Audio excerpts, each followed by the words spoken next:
There comes a moment in every soul's journey when desire is no longer enough, when wishing, dreaming, and even believing must be given form, structure, and direction. It is in this sacred transition that the true miracle begins. The invisible longing of the heart must now take shape in the material world, and for this, the universe waits for one great key to unlock the doors of possibility: organized planning. Desire, as powerful and holy as it is, remains only a seed. It carries the potential of a towering tree but requires soil, water, sunlight, and time. In the realm of our minds and lives, those elements are translated into thought, preparation, discipline, and unwavering action. Organized planning is not just about setting goals, it is about constructing the bridge between the seen and the unseen, between your vision and your reality. Napoleon Hill speaks to us not as a distant philosopher but as a guide who has studied the paths of the world's most accomplished men and women. And what he reveals is simple, yet transformative. No amount of raw energy, inspiration, or willpower can compensate for the absence of a concrete plan. Without a plan, even the most sincere effort is scattered, like water running through open fingers. But with a plan, clear, actionable, flexible, we begin to direct life, rather than be directed by it. A meaningful life is built with intentional design, not accidental motion. Hill urges us to recognize that success is never a solo journey. One of the foundational pillars of organized planning is the Mastermind Alliance, a group of trusted individuals who contribute their experience, wisdom, and perspectives to the fulfillment of your goal. Consider this deeply. No great empire was built by one mind alone. No revolutionary idea, no breakthrough invention, no lasting movement. Whether it is a business, a dream, or a legacy, it thrives in the sacred collaboration of aligned minds. You are encouraged, then, to gather your tribe, not necessarily of many, but of the right few. Those who see your vision. Those who challenge your thinking. Those who keep you accountable not just to your deadlines, but to your higher self. This is more than strategy, it is soul support. And yet, Hill does not romanticize planning. He is direct in his warning: your first plan may fail. And your second, perhaps your third, or your 13th. But this is not failure, it is feedback. He tells us that temporary defeat is not the same as permanent failure. In fact, those who persistently rebuild their plans are those who become great. There is a quiet but immense power in the soul that continues, that adapts, that rises again when all evidence says not to. Organized planning is not rigid, it breathes, adjusts, and matures with time, experience, and humility. Imagine a sailor at sea. The stars may guide him, the compass may show direction, but without a detailed map and a strategy for handling storms, the ship may never reach its destination. The dream is the star. The belief is the compass. But the plan is the map. And without it, we are left adrift. Hill reminds us that success does not come to those who merely act, it comes to those who act wisely. That means identifying your strengths, your resources, your timeline, and the sequence of steps that will carry you from vision to victory.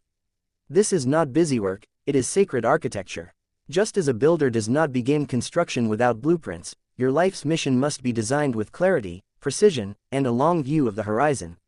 Now, we must also speak of leadership, for organized planning demands it.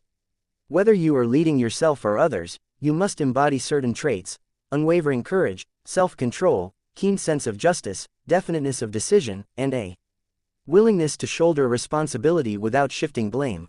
These are not only leadership qualities, they are spiritual virtues. They reflect the maturity of a soul ready to co-create with life rather than argue with it. One of Hill's most powerful insights is this: the world has no time for those who merely drift. It respects and rewards those who know where they are going and demonstrate it with action. Life favors decisiveness. Opportunities tend to appear for those already moving forward. So many people wait for clarity before they begin, but Hill reverses this: clarity often comes after we start, not before. The plan may evolve, but the movement forward must begin. He also warns us about procrastination, which often masquerades as preparation. There is a point when over-planning becomes fear in disguise. A point where we're endlessly refining the blueprint but never laying the first brick. Hill encourages urgency with wisdom. Take action, test the waters, be willing to learn from doing, not just from thinking. Another cornerstone of organized planning is specialized knowledge. It is not enough to simply want success, you must become an expert in the thing you seek to do. This is where humility enters. We must become students before we become masters. Study the field, ask questions, read the books, Shadow the leaders. Enroll in the necessary courses. If you wish to build a bridge, you must learn not only architecture, but also terrain, climate, and material. In life, this means deepening your competence, not relying on general knowledge, but becoming razor sharp in your chosen domain. There's also a deeper truth beneath all these teachings. Organized planning honors time. It acknowledges that your days on this earth are limited, and therefore precious. It helps you avoid wasting years on distractions, detours, or delusions. When you organize your life around a higher purpose and break that purpose into a structured plan, you begin to live deliberately. And deliberate living is powerful living. Real stories remind us of this truth. Think of Thomas Edison, who, according to Hill, failed over 10,000 times before he perfected the light bulb. But Edison never truly failed, he simply found 10,000 ways that didn't work. His persistence was organized. He kept records, modified strategies, tested and retested. He was not guessing, he was refining. His success was no accident. It was planned, iterated, and earned. Or consider Henry Ford. His vision for affordable cars wasn't new, but his method for producing them efficiently and profitably was. Ford created systems. He organized not just machines, but people, tasks, and processes. He planned meticulously, and he executed decisively. The result changed the world. Hill's message, then, is universal.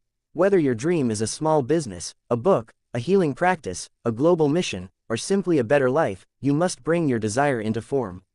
Form requires order. Order requires planning. And what of the spiritual dimension? What of faith, intuition, and divine timing? Hill honors these too. He does not place logic above soul, but beside it. He teaches that planning and faith must walk hand in hand. You plan with all your earthly tools, and you trust with all your heavenly heart. Your plan is your offering to life. Your faith is your belief that life will meet you halfway. There will be days of doubt. There will be setbacks, delays, even ridicule. People may not see what you see. But if your vision is true, and your plan is sound, and your spirit is anchored, you will endure. And more than endure, you will evolve. In the end, organized planning is not just a tool for wealth. It is a path to self-mastery.